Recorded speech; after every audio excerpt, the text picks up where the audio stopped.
दुनिया भर के एलपीजी संकट के बीच अब दिल्ली सरकार पीएनजी नेटवर्क को बढ़ाने की तैयारी कर रही है।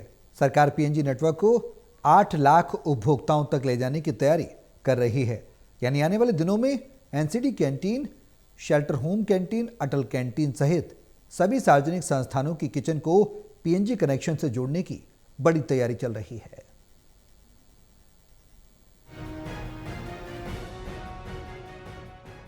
दुनिया भर के एलपीजी संकट के बीच अब दिल्ली सरकार पीएनजी नेटवर्क को बढ़ाने की तैयारी कर रही है।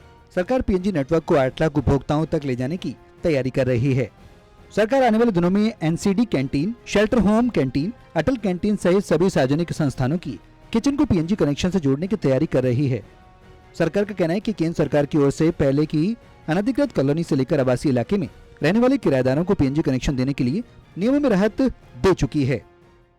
पीएनजी पहले से बाकी अन्य गैस से सस्ती गैस है, इसलिए 8 लाख नए consumers mid day meal, Atal canteen और नाइट शेल्टर्स की कैंटीन्स, एमसीडी के mid day meal canteens, restaurants, दुकानें, किराएदार, अनऑथराइज्ड कॉलोनी, गांव, इन सब को इस नेट में डालकर नए 8 लाख कंज्यूमर और डॉर्मेंट कंज्यूमर को भी एक्टिव करने का काम, जहां विवाद है उनको निपटारा करने का काम, इसमें हमारे यूडी विभाग ने लीड ली है और इस नेट को बढ़ाकर हम आगे तक ले जाने की व्यवस्था कर रहे हैं।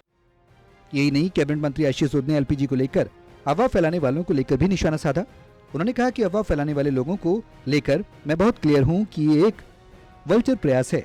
किसी दिन ये लोग डिफेंस के एक्सपर्ट बन जाते हैं, किसी दिन किसी फील्ड के एक्सपर्ट बन जाते हैं, किसी दिन अलग अलग चीजों के एक्सपर्ट बन जाते हैं। इन लोगों के पास कोई काम नहीं है। उन्होंने कहा कि ये लोग अपने सोशल मीडिया हैंडल्स के माध्यम से अफवाह फैलाकर अराजकता का माहौल बनाना चाहते हैं। देखिए, मैं इसमें बड़ा स्पष्ट तौर पे कहता हूँ, वल्चर पॉलिटिक्स है।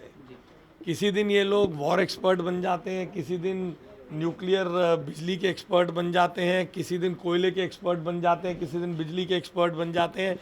ये लोगों के पास कोई काम ही नहीं है।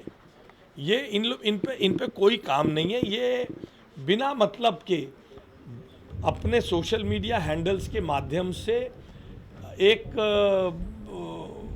अफवाह फैलाकर एक अस्थिरता का वातावरण निर्माण करके अपनी राजनीतिक रोटी सेकना चाहते हैं। मैं जनता से अनुरोध करना चाहता हूं, हमारी सरकार, हमारे प्रशासनिक जो अमला है वो बहुत जिम्मेदारी के साथ इस पर काम कर रहे हैं। इस पर भरोसा करना चाहिए। बहरहाल अब देखना ही होगा कि आने वाले दिनों में सरकार पीएनजी नेटवर्क को कहां तक ले जाने में कामयाब होती है। कैमरा पर्सन शूरवीर के साथ ललित नारायण कांडपाल, टोटल न्यूज दिल्ली।